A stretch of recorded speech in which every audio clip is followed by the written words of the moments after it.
Bapak Ibu Saudara yang terkasih dalam nama Tuhan Yesus Kristus, sungguh pada hari ini adalah hari yang berbahagia buat kita semua. Pada hari Minggu pagi ini kita kembali akan menikmati kebaikan Tuhan lewat mendengar kebenaran firman Tuhan, lewat kita menaikkan pujian dan penyembahan yang kiranya dapat menjadi dupa yang berbau harum. Mari Bapak Ibu Saudara yang terkasih, kalau kita hari ini masih sehat, hari ini masih dapat menikmati video streaming online ini, itulah tandanya Tuhan masih memberikan kesempatan buat kita untuk memuji, memuliakan, dan mendengar serta merenungkan kebenaran firman Tuhan. Haleluya. Mari kita angkat satu pujian, kita mau katakan bersama-sama, ku mau sepertimu Yesus.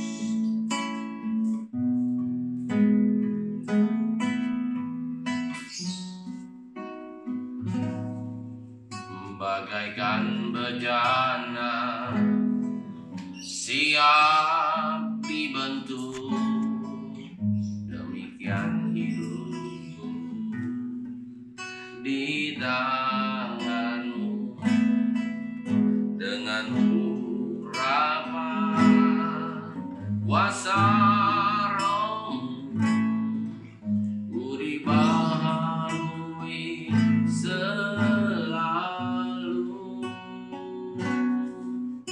jadikanku Allah dalam rumahmu, demikian hidupku di tanganmu. Bentuklah seluruh kehendakmu, pakailah sesuai rencanamu.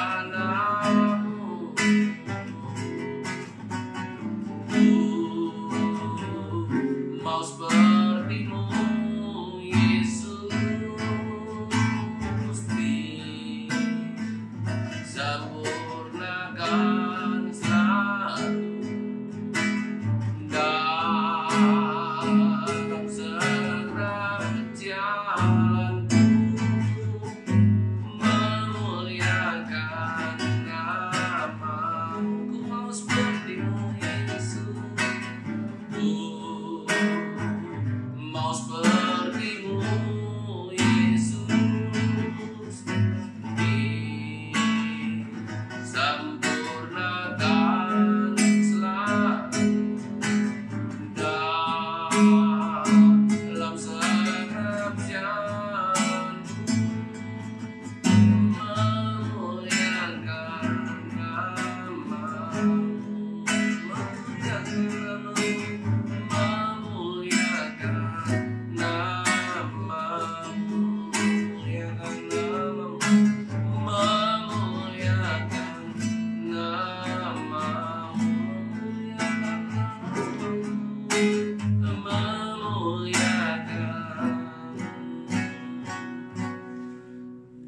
namamu,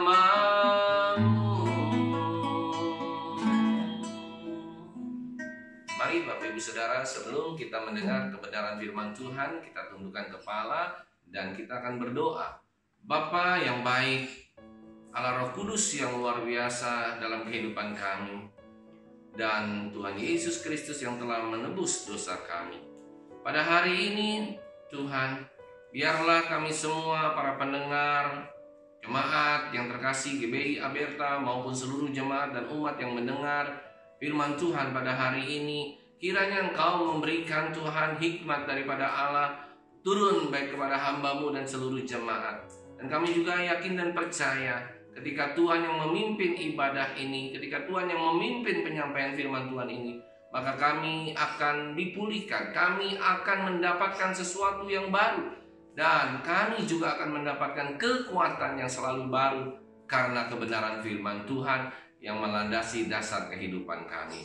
Berikan urapan-Mu kepada hamba-Mu Tuhan, dengan urapan kuasa Roh Kudus-Mu yang selalu baru, sehingga lewat mulut lidah bibir hamba-Mu, hati hamba-Mu itu boleh mengalir kuasa dan perkataan Kristus, bukan perkataan hamba-Mu lagi. Terima kasih Bapa yang baik, berfirman-Lah, kami akan duduk diam mendengarkan firman-Mu, seperti telinga seorang murid dan hati seorang hamba. Haleluya. Amin. Sekali lagi Bapak Ibu Saudara, Shalom. Hari ini kita akan mengambil satu tema khotbah, yaitu tentang sangkal diri, pikul salib. Mari Bapak Ibu Saudara kita buka kebenaran firman Tuhan pada Injil Lukas pasalnya yang ke-9 ayat yang ke-22 sampai 27. Lukas pasal 9 ayat 22 sampai 27. Demikian firman Tuhan.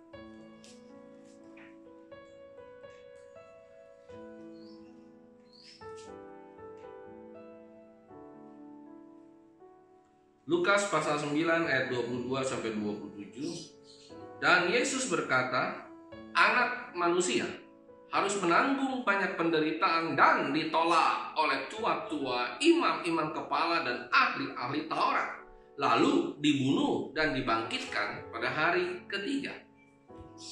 Katanya kepada mereka semua, setiap orang yang mau mengikut aku, ia harus menyangkal dirinya, memikul salibnya setiap hari dan mengikut aku. Ayat 24, karena barang siapa mau menyelamatkan nyawanya, ia akan kehilangan nyawanya. Tetapi barang siapa kehilangan nyawanya karena aku, ia akan menyelamatkannya. Apa gunanya seorang memperoleh seluruh dunia, tetapi ia membinasakan atau merugikan dirinya sendiri? Sebab barang siapa malu karena aku dan karena perkataanku, Anak manusia juga akan malu karena orang itu apabila ia datang kelak dalam kemuliaannya dan dalam kemuliaan Bapa dan malaikat-malaikat kudus. Ayat yang terakhir, aku berkata kepadamu, sesungguhnya di antara orang yang hadir di sini ada yang tidak akan mati sebelum mereka melihat kerajaan Allah. Tuhan Yesus memberkati. Nah, Bapak Ibu Saudara yang terkasih, kita melihat bahwa ternyata menjadi pengikut Kristus bukanlah menjadi pengikut dengan segala keenakan, dengan segala kelimpahan, dengan segala hal-hal yang bersifat duniawi. Dulu seringkali banyak hamba Tuhan dan mungkin juga kita semua melihat dan bahkan mempelajari dan memahami, ketika kita dalam keadaan letih lesu, ketika kita dalam keadaan berdosa, masuk ke dalam lumpur dosa, dan ketika hari itu kita tidak ada harapan, maka tiba-tiba kita mempunyai sesuatu pikiran dan bahkan kita berkhayal, bermimpi. Dan setelah kita berkhayal, bermimpi untuk menjadi orang yang lebih baik, tiba-tiba datang seorang pendeta, tiba-tiba datang kita ke dalam suatu ibadah KKR. Dan ketika kita beribadah KKR, ketika kita mempelajari firman Tuhan, nah ini yang saya cari, ada Yesus. Ya benar, Yesus menyelamatkan dosa kita, Yesus mengampuni dosa kita. Kita tersungkur datang kepada Tuhan, minta diampuni dosanya. Tetapi hati-hati, ternyata kita seringkali berpikir, oke, setelah dosa kita diampuni, setelah kita menjadi hidup yang baru, kita tidak lagi hidup dalam dosa, kita tidak lagi berzina, kita tidak lagi menipu orang, kita tidak lagi menjadi orang jahat. Lantas habis itu kita berpikir apa? Kita berpikir mengikut Yesus pasti kehidupan kita akan jauh lebih baik. Ya apa ya? Ada amin? Itu yang selalu kita pikirkan dalam kehidupan kita. Ketika kita minta ampun sama Tuhan, maka kita bargain sama Tuhan. Tuhan, aku kan sudah hidup benar, aku kan sudah hidup suci. Mana Tuhan berkatnya? Mana berkat yang berkelimpahan? Mana anak-anak cucuku akan diberkati Tuhan? Mana Tuhan? Itu yang seringkali menjadi sandaran dalam kehidupan kekristenan hari-hari ini. Dan hal itu akan membuat kita kecewa sebagai Kristen rohani. Saudara yang terkasih, kalau kita melihat hal itu terjadi di dalam kehidupan kita, yang seharusnya para hamba Tuhan meluruskan, yang seharusnya semua orang yang melayani meluruskan hal itu, malah justru terperosok, malah justru menambah dalam keterpurukan orang-orang Kristen. Sungguh tragis, sungguh ironis, saudara yang terkasih. Apakah itu yang kita tuju? Apakah Yesus akan kita jadikan sarana, ataukah Yesus akan kita jadikan sebagai tujuan hidup kita? Kalau Yesus hanya sebagai sarana, berarti tujuan hidup kita uang. Kalau Yesus kita hanya jadikan sarana, tujuan hidup kita adalah kekayaan. Kalau Yesus kita jadikan sebagai sarana untuk mencapai kekayaan, sarana untuk mencapai tujuan kita hidup, sarana untuk mencapai kita kelimpahan, sarana untuk kita hidup setiap hari dengan hidup yang hedonis. Apakah itu? Ataukah segala sesuatu itu menjadi sarana untuk kita mencapai tujuan, yaitu hidup yang kekal atau Yesus Kristus? Ini yang seharusnya menjadi pemikiran kita hari-hari ini. Jangan sampai hari-hari ini di tengah situasi dan kondisi yang berat seperti ini, kita malah menjadikan Yesus sebagai sarana kesembuhan. Ada haleluya. Dalam situasi COVID ini, Tuhan sembuhkan, Tuhan sembuhkan. Sarananya adalah Yesus, tujuannya kesembuhan. No. Kita harus balik kondisi ini dan kita harus menjadikan tujuan hidup kita adalah Kristus. Sekalipun kita harus mati, sekalipun kita harus menderita, tapi tujuan hidup kita adalah Kristus. Oleh karena itu, firman Tuhan hari ini sangat jelas yang mengatakan bahwa, dan Yesus berkata pada ayat ke-22, anak manusia harus menanggung banyak penderitaan dan ditolak oleh tua-tua. Nah, perhatikan Bapak Ibu Saudara, imam-imam kepala dan ahli-ahli Taurat, lalu dibunuh dan dibangkitkan pada hari yang ketiga. Pada hari ketiga. Ayat 23 apa yang firman Tuhan katakan? Katanya kepada mereka semua, setiap orang yang mau mengikut aku, ia harus menyangkal dirinya, memikul salibnya setiap hari, bukan hanya sekali-sekali, dan mengikut aku. Nah, kalau kita menyimpulkan perkataan dari Tuhan kita Yesus Kristus ini, kita seharusnya menyangkal diri dan garis bawahi. Ini bukan merupakan suatu beban. Ada haleluya. Seringkali kita sebagai orang Kristen, waduh, sangkal diri, pikul salib, beban dalam kehidupan kita. Yang seharusnya tidak. Karena kenapa? Tuhan sudah menyelesaikannya terlebih dahulu di atas kayu salib. Dia sudah mati, Tuhan Yesus sudah mati bagi kita dan dia menyelesaikannya. Tetapi jangan salah, ketika dia sudah menyelesaikan tugasnya, bukan kita selesai tugas kita. Ini seringkali juga orang Kristen salah, Bapak Ibu Saudara yang terkasih. Tuhan Yesus sudah menyelesaikan tugasnya. Dia sudah mati di atas kayu salib untuk kita semua, menebus dosa kita. Lah, sekarang berarti kita sudah bebas dan kita tidak perlu lagi mati seperti Kristus. Itu adalah ajaran sesat. Itu adalah ajaran yang tidak benar, Bapak Ibu Saudara. Seharusnya Kristus mati buat kita, iya. Dia sudah menyediakan jalan, iya. Dia menjadi contoh, iya. Seharusnya kita harus mengikut Yesus, berarti kita pun harus rela sangkal diri, pikul salib, baru mengikut Kristus. Berarti kita harus mengikuti jejaknya Kristus. Yang percaya katakan amin. Kita mengikuti jejaknya bukan berarti setelah Kristus menebus dosa kita, setelah Kristus menyelamatkan kita, lantas kita santai-santai saja. Lantas kita tidak berbuat apa-apa. Lantas kita, wah pokoknya aku sudah pegang keselamatan, aku sudah pegang sertifikat keselamatan, namaku sudah ada di buku kehidupan, maka aku otomatis akan menjadi penghuni surga, akan menjadi orang yang diselamatkan. No. Itu bukanlah ajaran Kristen. Saya nggak tahu itu ajaran dari mana. Yang benar adalah ketika Kristus sudah menyelesaikannya, mati di atas kayu salib, langkah berikutnya adalah kita mengerjakan keselamatan dengan takut dan gentar akan Allah. Dan tujuan kita adalah seperti lagu dan pujian tadi, ku mau sepertimu Yesus. Apa menjadi seperti Yesus? Bukan hidup yang enak, bukan hidup yang berkelimpahan. Memang tidak mudah menjadi pengikut Kristus, tetapi itu bukan merupakan suatu beban. Garis bawahi, itu bukan merupakan suatu beban. Bukan beban, karena dia sudah menyelesaikan di atas kayu salib. Kita tinggal menjalaninya. Oleh karena itu kalau kita lihat ini, bahkan Tuhan juga katakan, kuk yang tidak enak ini, kuk yang kupasang ini adalah kuk yang enak, kuk yang ringan. Saya ingin garis bawahi. Kalau kita mengikuti Yesus berarti kita mengikut kehendak Bapa. Dan kuk yang dipasang itu pasti adalah kuk yang ringan. Kuk berat tetapi berjalan bersama dengan Tuhan menjadi ringan. Nah, kuk yang paling berat itu adalah bukan kuk mengikut Kristus. Kuk yang paling berat adalah dosa. Ketika kita punya dosa, seharusnya kita merasa itu kuk yang paling berat. Kita berdosa lagi, berdosa lagi, berdosa lagi. Oleh karena itu hari ini kita ingin belajar bagaimana kita lolos dari hal-hal tersebut, kita bisa melewati hal tersebut. Kalau saudara ingat kitab Kejadian pasal yang ketiga, ketika iblis sedang mencobai Adam dan Hawa, dikatakan begini, bukankah semua pohon di dalam taman ini tidak boleh kamu makan kan? Coba saudara bisa bayangkan.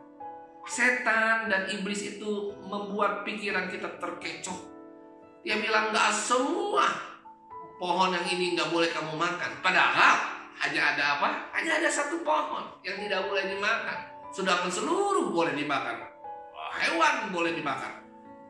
Pohon-pohon boleh dimakan. Buah boleh dimakan. Hanya satu. Apa ini artinya Bapak Ibu Saudara? Ini artinya adalah iblis itu terlalu hebat untuk mencobai manusia. Kenapa saya katakan demikian? Dia selalu membuat kita paranoid dengan Allah. Begini ceritanya saudara. Waktu iblis mencobai Adam dan Hawa, dia selalu memberikan satu statement. Statementnya apa? Jangan engkau makan seluruh buah. Habis itu kita pasti akan bertanya. Manusia pasti akan bertanya. Saat itu Adam dan Hawa pasti akan bertanya, semua nggak boleh dimakan. Akhirnya dia bilang, oh ya, begini begitu. Dia mencoba mendegradasi perintah Allah. Perintah Allah itu adalah harusnya clear. Apa saudara? Tidak boleh satu yang dimakan. Bukan karena masalah pohonnya nggak boleh dimakan, bukan masalah karena buahnya nggak boleh dimakan. No, tapi masalah ketaatan manusia terhadap Allah. Itulah. Bukan karena pohonnya itu hanya dipakai sebagai oknum. Banyak orang yang bilang kalau pohon itu nggak ada kan nggak jadi masalah Pak. Manusia tidak menjadi berdosa. Bukan. Esensinya adalah bukan karena pohonnya, tetapi karena manusia itu harus taat kepada Allah. Perintah Allah itu harus dia taat. Apa artinya ini semua Bapak? Ini artinya sebenarnya secara tidak langsung sangkal diri. Bisakah manusia menyangkal diri ketika ditawarkan begitu banyak hal-hal duniawi yang begitu enak? Hal-hal duniawi yang begitu menjerumuskan kita ke dalam neraka, ke dalam kehidupan yang kebinasaan. Kalau saudara mengerti tentang hal itu, berarti kita sudah mengerti bagaimana caranya iblis mengecoh kita, bagaimana caranya kita bisa menyangkal diri, pikul salib. Saudara, soal sangkal diri ini tadi yang pertama adalah benar. Kita harus benar-benar ketika kita hidup, kita harus menyangkal diri kita terhadap keduniawian. Ini memang tidak mudah. Tapi ingat, ini bukan merupakan satu beban. Ini tidak mudah terjadi dalam kehidupan kita. Iya, benar. Tetapi ini bukan merupakan satu beban yang akan membuat kita stres, yang akan membuat kita frustasi. Kita nggak bisa ini, kita nggak bisa itu. Seakan-akan hal tersebut terjadi dalam kehidupan kita. Padahal tidak. Kenapa? Karena ajaran Kristus itu bukan ajaran kebinasaan. Ajaran Kristus itu membuat kita hidupnya berbahagia. Berbahagia, kita bebas dari dosa. Kita menurut kehendak Allah dalam kehidupan kita. Setiap hari kita akan merasa free. Kita akan merasa bebas. Karena apa? Kita tidak mau mengikuti kehendak si iblis. Kehendak keduniawian, kehendak kedagingan. Apa esensi ini semua? Kalau kita mengerti tentang mengikut Kristus harus menyangkal diri, memikul salib setiap hari, maka kita semakin yakin dan percaya bahwa ternyata rupa-rupanya inilah pemberitaan yang benar, bukan pemberitaan tentang anugerah. Hyper grace. Anugerah Tuhan yang terlalu. Jadi kita memang diselamatkan karena anugerah Tuhan, iya. Tetapi kita harus tetap obey, kita harus tetap taat dan setia kepada Allah. Saudara yang terkasih, Kalau kita juga melihat bahwa sangkal diri ini bukan sesuatu hal yang mudah dalam kehidupan manusia. Banyak begitu banyak contoh. Begitu banyak berat di dalam kehidupan manusia. Misalnya saja, it is very simple. Kalau suatu saat saudara diminta sama seseorang pejabat atau siapapun orang kaya yang punya duit mungkin triliunan rupiah atau triliun 10 triliun, 20 triliun. Tiba-tiba saudara diberikan satu kondisi. Oke, kamu mau nggak pindah ke agama aku? Saya nggak sebutkan agama apa. Tapi tiba-tiba dia kasih uang kita 10 miliar. Saya mau tanya, jujur, saudara pindah nggak? Ada kemungkinan ya, ada kemungkinan tidak. Tapi kalau kita nggak bisa sangkal diri, sementara di rumah kita nggak punya uang, sementara nggak ada kerjaan, sementara kita dalam keadaan mungkin ada istri, anak, atau orang tua kita yang sedang sakit. Nah, bagaimana? Bisakah saudara mempertahankan iman dan kekristenan dalam hal yang seperti ini? Inilah yang saya maksud dengan sangkal diri. Tidak mudah. Atau mungkin suatu saat saudara ditaruh pada posisi yang enak, posisi yang basah, posisi yang luar biasa, baik di dalam pekerjaan maupun dalam usaha saudara. Tiba-tiba saudara diperhadapkan untuk dapat mengambil hak milik orang lain, mengambil keuntungan yang luar biasa, yang bukan dalam arti kata benar, tapi mengambil memarkup sesuatu. Dan itu ada kesempatan, karena saudara hari itu adalah pemimpin di dalam divisi tersebut, pemimpin di dalam perusahaan tersebut. Bagaimana langkah hidup saudara? Bagaimana keputusan yang saudara ambil? Itu yang saya maksud sangkal diri. Sangkal diri juga sama, saudara, mengenai pengampunan terhadap hidup orang lain. Mudah bagi kita mengampuni terhadap orang-orang yang kita kasihi, seperti anak, istri, suami. Itu agak mudah.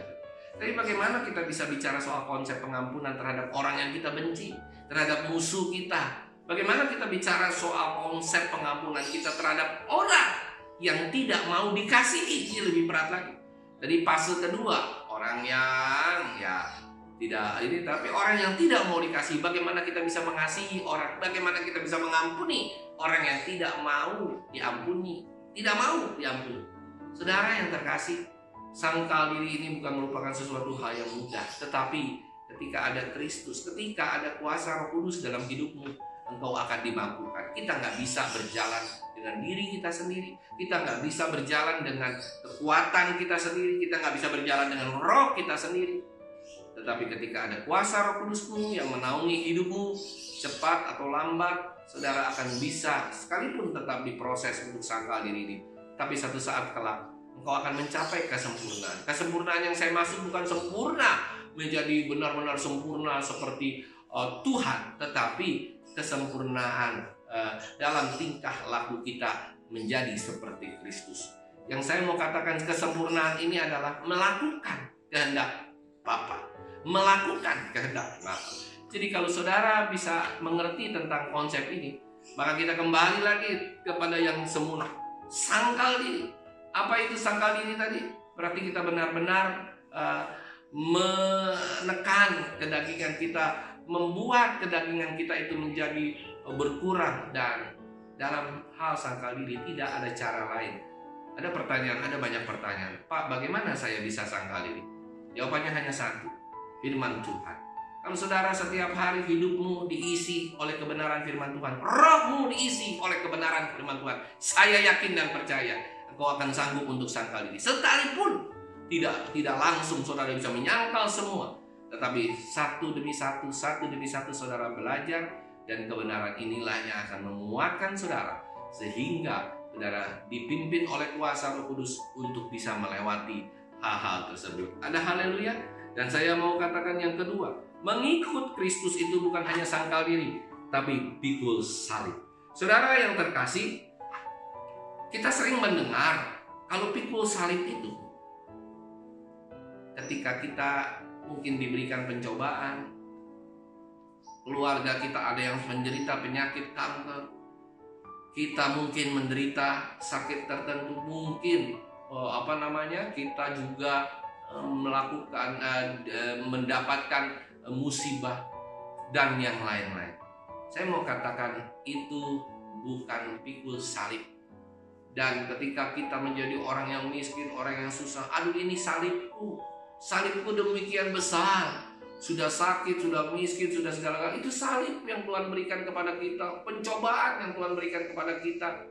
No, itu bukan pikul salib. Itu pikul salib adalah representasi. Saudara lihat ketika Kristus memikul salib, apa yang menjadi tujuan Kristus memikul salib? Keselamatan umat manusia. Pikul salib itu bukan untuk diri sendiri, bukan untuk keluarga sendiri, Bapak Ibu Saudara.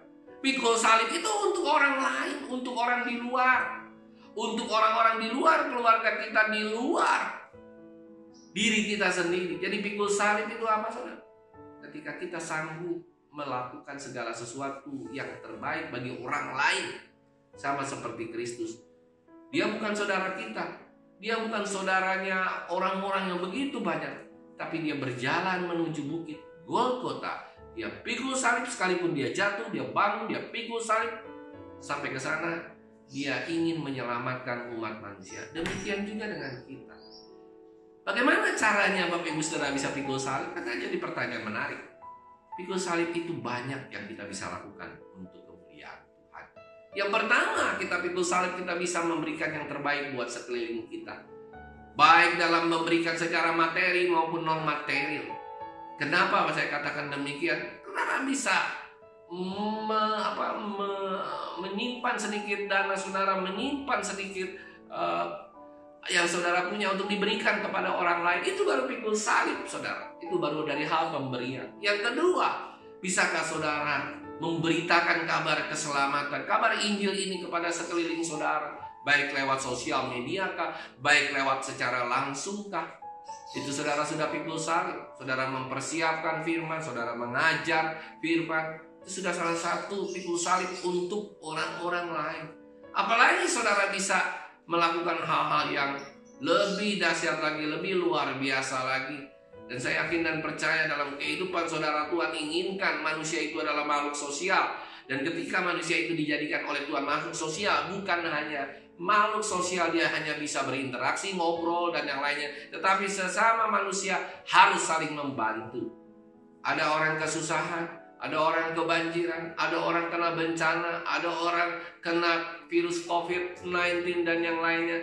Kita harus punya hati untuk dapat membantu mereka. Mungkin banyak kalau saudara mau bantu, saudara mau memikul salib, itu banyak sekali yang kita bisa lakukan. Baik dalam sosial media, saudara bisa ada beberapa yayasan yang bisa kita bantu. Ada orang yang sakit kanker mengerikan, ada orang yang tidak punya uang, ada orang yang tinggal sendirian di rumah, sudah tua. Saudara bisa bantu. Itu artinya pikul salib. Dan yang paling penting tentang memikul salib ini adalah tujuan utamanya bukan untuk kita. Yang percaya katakan amin. Jangan saudara pernah berpikir seperti ini. Oke, saya mau mikul salib. Tapi saudara berpikir satu hal. Kalau saya sudah menabur, saya harus menuai. Ya apa ya? Memang benar, apa yang kita tabur akan kita tuai. Kita tabur mangga, kita tabur biji mangga, kita akan tuai pohon mangga. Kita tabur biji anggur, kita akan tuai anggur. Tapi ini bukan konsep kekristenan yang benar. Maksud saya itu begini, tabur tuai iya, tetapi ketika kita melakukan, kita pikul salib, kita memberikan buat orang lain, jangan pernah berpikir itu akan kembali kita 100 kali lipat, kita akan kembali 60 kali lipat, 30 kali lipat, 60 kali lipat, 100 kali lipat, 1000 kali lipat. No, bukan itu saudara. Jadi jangan pernah saudara berpikir karena saudara menolong anak orang lain, maka nanti suatu saat saudara patuhi dalam hidup saudara, nanti anak kita pun akan ditolong. Kita akan menolong orang susah, nanti suatu saat ketika kita susah akan ditolong. No, jangan pernah berpikir pikul salib is pikul salib. Kristus tidak pernah berpikir ketika dia mati nanti ada orang mati untuk dia. Ya apa ya? Kristus tidak pernah berpikir ketika dia mati di atas kayu salib menyelamatkan seluruh umat berdosa. Dia tidak pernah berpikir suatu saat ada orang kelak menyelamatkan keturunannya, menyelamatkan siapapun di dalam, baik orang tuanya ataupun siapa. Tidak pernah dia berpikir. Dia hanya murni berpikir pikul salib sangkali hanya untuk orang-orang yang berdosa. Amin. Itu yang seharusnya menjadi pedoman dalam kehidupan kita. Itu yang seharusnya menjadi landasan utama dalam kehidupan kita. Dan kalau kita melihat pikul salib itu berarti ada manfaat yang harus bisa dinikmati oleh orang sekeliling kita. Saudara yang terkasih, konsep pikul salib ini memang benar-benar tidak gampang untuk kita implementasikan di dalam kehidupan kita. Tetapi yang jadi pertanyaan menarik, kalau kita lihat ayat berikutnya, tadi kita sudah baca ayat 22, ayat 23, ya kan? Nah, terus kita nanti akan masuk ke dalam ayat 24. Karena barang siapa mau menyelamatkan nyawanya, ia akan kehilangan nyawanya. Tetapi barang siapa kehilangan nyawanya karena aku, ia akan menyelamatkannya. Saudara yang terkasih, di sini tidak ada orang yang rugi waktunya untuk mengorbankan waktunya untuk Tuhan. Yang percaya katakan amin. Nggak ada yang rugi ketika kita kehilangan harta kita untuk Tuhan. Nggak ada yang rugi ketika bahkan kehilangan nyawanya untuk Tuhan. Seperti murid-murid Kristus yang menjadi martir Kristen. Tidak ada yang merugi. Tuhan tidak pernah berhutang kepada kita. Garis bawahi hal itu. Walaupun kita tidak harus pikirkan, dia harus membayar hutang.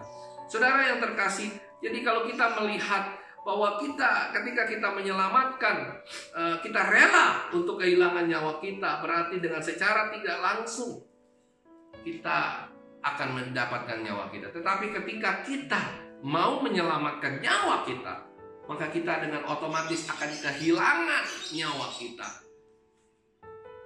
Saudara yang terkasih, kita bisa melihat, jangan memanipulasi hukum dan firman Tuhan. Karena begini saudara, ada dua macam orang hidup di dalam dunia ini. Yang pertama, the good dan the weak.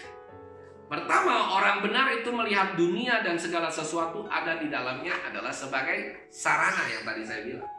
Tetapi goalnya adalah Tuhan, menikmati Tuhan. Tetapi orang jahat itu menggunakan Tuhan sebagai sarana dan goalnya untuk menikmati kekayaan, menikmati barang-barang dunia, menikmati kesuksesan. Tapi hati-hati, kita sering bilang yang kedua ini adalah orang-orang teologi kemakmuran. No, semua kekristenan masuk di dalam itu.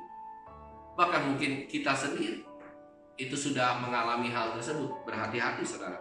Jadi yang saya mau katakan, jangan sampai di dalam kehidupan kekristenan kita, Tuhan pun kita peralat. Kita peralat Tuhan seperti kita memperalat staf kita. Kita memperalat Tuhan seperti kita memperalat orang-orang lain yang dijadikan pion buat kita, dijadikan alat buat kita. Saudara yang terkasih, orang hanya bisa menjadikan itu semua untuk menjadi alat supaya kita berhasil. Jangan sampai hal tersebut. Jadi saudara yang terkasih, yang kedua ini yang kita baca tadi, kalau orang mau menyelamatkan nyawanya, ia akan kehilangan nyawanya. Itu maksudnya jangan sampai kita memperalat, ya. Terus yang ayat berikutnya dikatakan apa saudara? Coba kita baca. Apa gunanya seorang memperoleh seluruh dunia tetapi ia membinasakan atau merugikan dirinya? Nah, ini yang saya bilang tadi. Ketika kita tidak lagi mengerti tentang pencapaian target dalam kehidupan kita, untuk apa kita hidup dalam dunia ini, itulah yang akan membuat kita kehilangan segala-galanya. Ada amin, Bapak Ibu Saudara? Ketika kita tidak lagi punya tujuan hidup yang benar, ketika kita tidak lagi mengerti, kita berpacu terus setiap hari dalam hidup kita. Apa yang kita pacu, apa yang kita tuju, hanya kebinasaan. Setiap hari hidup kita kumpulkan dengan kebinasaan. Apa reward yang akan kita dapat pada hari penghakiman atau pada hari terakhir dalam hidup kita? Iya, kebinasaan. Tetapi kalau saudara sudah berani kehilangan semua isi dunia ini, saudara berani memberikan kepada orang, berani memberikan kepada keluarga, maka saudara sudah mendapatkan satu hal, yaitu jalan keselamatan. Saudara yang terkasih, itulah yang saya rindukan terjadi dalam kehidupan jemaat dan umat hari-hari ini.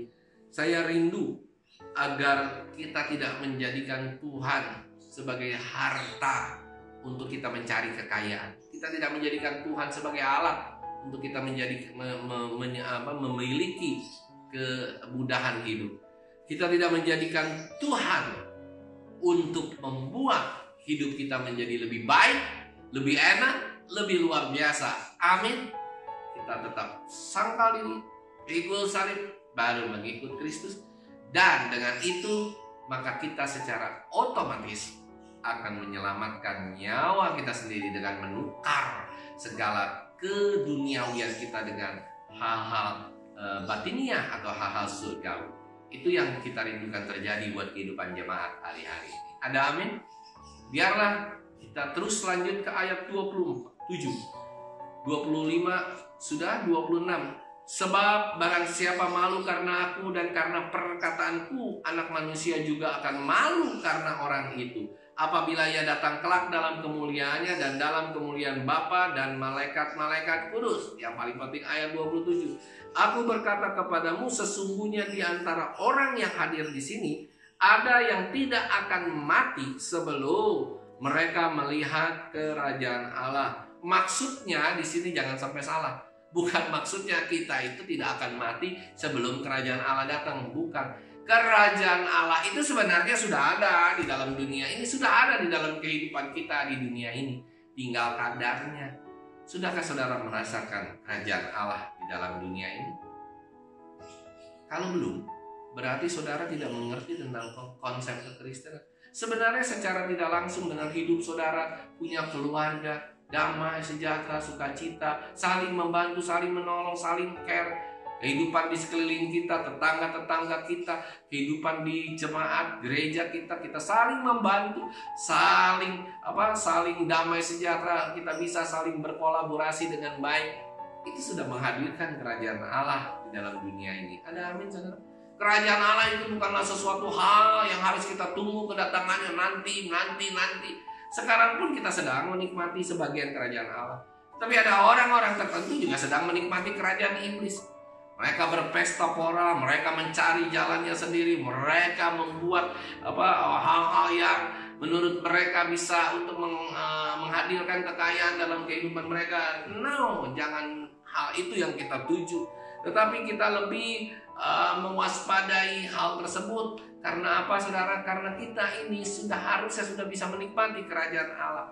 Saudara masih ingat satu kisah ketika Kristus naik keledai, sedang masuk ke kota, dia naik keledai. Berapa orang kiri kanan, hari raya Puan Palem kiri kanan depan belakang, berapa orang yang mengatakan apa? Hosana, Hosana. Kenapa mereka mengatakan Hosana, Hosana? Karena mereka ingin bebas dari penjajahan. Mengikut Kristus ingin bebas dari penjajahan. Mengikut Kristus ingin hidupnya lebih baik, hidupnya lebih enak, hidupnya berkelimpahan. Ini dia nih raja yang aku tuju nih. Hosana, Hosana. Itu dia memuji rajanya dengan luar biasa. Siapa rajanya? Yesus Kristus yang akan menyelamatkan mereka. Yesus Kristus yang akan membuat dia keluar dari mana, saudara? Dari penjajahan, keluar dari budak. Mereka ingin hidupnya jauh lebih baik, jauh lebih tenang, jauh lebih enak. Makanya mereka memuji Kristus. Tapi ketika suatu saat, tidak berapa lama kemudian, Yesus Kristus diadili oleh Pontius Pilatus. Apa yang jemaat atau apa yang orang-orang hari itu katakan? Salibkan dia, salibkan dia, salibkan dia. Ketika disuruh pilih antara Barabas dan Yesus, salibkan Kristus, bebaskan Barabas. Apa ini? Ketika orang tidak lagi mendapatkan yang diinginkan, Yesus diinginkan sebagai sarana untuk mencapai kehidupannya jauh lebih baik, kehidupan kekayaan atau apapun itu, mereka langsung mempunyai hati yang berubah. Mereka hatinya berubah dari memuji menyembah dia, dari membuat Yesus itu ditinggikan, Yesus itu dimuliakan. Mereka berubah total. Salibkan dia, salibkan dia, salibkan Kristus. Barabas, bebaskan Barabas. Apa ini, saudara? Saudara tangkap maksud dari firman Tuhan? Satu hal. Yang tadi yang terakhir dikatakan apa? Aku berkata kepadamu, sesungguhnya di antara orang yang hadir di sini, orang yang mungkin hadir dalam kematian Kristus di atas kayu salib dan ketika Kristus naik ke badan, ada yang tidak akan mati sebelum mereka melihat kerajaan Allah. Kerajaan Allah itu adalah ketika kita benar-benar bisa memenuhi dan menuruti kehendak Bapa, menjadi sempurna seperti Kristus. Dan ketika kita diperhadapkan pada situasi dan kondisi yang sulit, jangan pernah membuat Kristus itu hanya sebagai sarana seperti orang-orang tadi yang bilang Hosana, Hosana. Mereka hanya menginginkan Yesus hanya sebagai sarana, bukan tujuan hidup mereka, bukan Kristus yang menjadi sumber keselamatan, tapi hanya sebagai sarana bagi mereka untuk mencapai kebaikan, untuk mencapai keenakan, untuk mencapai kekayaan, untuk mencapai kelimpahan. Tapi ingat baik-baik, ketika dia diadili, salibkan Kristus, salibkan Kristus, salibkan Kristus. Mereka pikir sudah tidak ada harapan di dalam Kristus.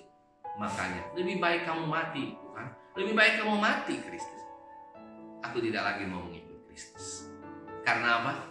Karena dengan segala macam kelemahan yang dianggap oleh manusia kelemahan Kristus, dia tidak rela untuk mengikut Kristus. Jadi mengikut Kristus itu kita harus sangkal diri, pikul salib, baru mengikut Kristus. Mengikut Kristus bukan merupakan suatu beban, tapi merupakan satu anugerah. Mengikut Kristus itu bukan merupakan sesuatu beban yang luar biasa susah dalam hidup kita. Tapi ingat baik-baik, itu adalah suatu anugerah yang besar kalau kita masih dipimpin oleh Roh Kudus, kita bisa mengikut Kristus dan kita mengerti tentang konsep kekristenan seperti ini. Maka saya yakin dan percaya jalan hidup saudara pasti akan menuju kepada rel kekekalan. Saudara akan berjalan dalam rel kekekalan dan di ujungnya saudara akan sampai pada satu kemuliaan yang tidak ada bandingannya, yaitu surga. Surga yang kekal yang akan membuat hidup kita terus hidup walaupun kita sudah mati. Kita hidup karena Tuhan hidup. Tuhan hidup menghidupi kematian kita. Tuhan hidup menghidupi kehidupan kita. Demikian firman Tuhan pada hari ini. Mari Bapak Ibu Saudara yang terkasih, kita berjuang terus untuk mencapai keselamatan. Kita berjuang terus mengikut Kristus. Kita berjuang minta sama Tuhan, Tuhan berikan kami kekuatan untuk mengikut Kristus. Jangan lepaskan kami sehingga kami tidak lagi sangkal diri. Kami tetap mau sangkal diri. Kami tetap mau pikul salib.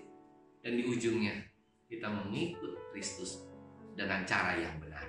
Mengikut Kristus yang benar, bukan Kristus yang salah. Mengikut Kristus yang sejati, bukan menjadi pengikut Kristus yang palsu. Amin. Tuhan memberkati. Kita tundukkan kepala sebentar untuk firman Tuhan. Terima kasih Bapa yang baik. Engkau begitu baik. Engkau begitu memperingatkan kami semua untuk kami lebih mengerti tentang rencana-Mu yang besar dan indah dalam seluruh kehidupan umat manusia, termasuk kami semua. Terima kasih Tuhan, kalau kami semakin mempunyai pengertian yang lebih dalam mengenai sangkal diri, pikul salib, baru mengikut Kristus. Sehingga kami tidak salah jalan, sehingga kami tidak menjadikan Kristus sebagai sarana dalam kehidupan kami, tapi menjadikan Kristus sebagai tujuan dalam kehidupan kami. Terima kasih Bapa yang baik. Berkati seluruh umat-Mu yang sudah mendengarkannya. Biar mereka mendapatkan kekuatan, biar Roh Kudus-Mu bekerja dalam kehidupan mereka, sehingga mereka semua tambah kuat di masa pandemi yang berat ini. Haleluya. Amin. Akan satu pujian Bapak Ibu Saudara. Haleluya. Dan ku ingin mengenal Tuhan lebih dalam dari semua yang ku kenal. Tiada kasih yang melebihi. Ku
Terima kasih Bapak Ibu Saudara yang terkasih yang sudah menyaksikan siaran ini.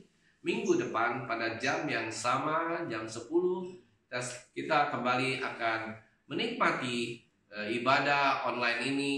Sementara kita masih beribadah online, tetapi kita yakin dan percaya kuasa ibadah online ini tidak berkurang sedikit pun. Karena Tuhan tidak pernah dibatasi oleh ruang, Tuhan tidak pernah dibatasi oleh waktu. Mari Bapak Ibu Saudara, minggu depan kita kembali menikmati kebaikan Tuhan, sehingga kita semakin dikuatkan oleh kebenaran firman Tuhan. Kami yakin dan percaya ketika ada landasan firman Tuhan, seluruh umat, jemaat GBI Aberta dan seluruh yang mendengar akan terus bertahan di dalam kebenaran. Saudara, mari kita akan berdoa, kita akan tundukkan kepala, dan sebelum akhirnya nanti kita akan berdoa syafaat dan berkat untuk hari ini. Mari Bapak Ibu Saudara yang terkasih, kita tundukkan kepala, kita berdoa. Segala puji, hormat, dan syukur kami naikkan kepada Tuhan yang suci dan maha kudus, kepada Allah Bapa di surga, kepada Tuhan Yesus, dan kepada Roh Kudus yang telah memimpin kehidupan kami setiap hari secara terus-menerus. Bapa, kami ingin berdoa untuk seluruh umat-Mu yang ada di GBI Aberta Ministry maupun yang ada di luar. Tuhan, kiranya Engkau memberikan terus kekuatan dalam situasi dan kondisi yang sulit ini, di mana mungkin hari-hari ini bukan hanya virus pandemi COVID saja yang terjadi di dalam kehidupan bangsa dan negara Indonesia, tetapi ada berbagai macam bencana, longsor, banjir Tuhan, begitu banyak gempa, angin puting beliung, semua yang terjadi ini kami yakin dan percaya atas seizin Tuhan.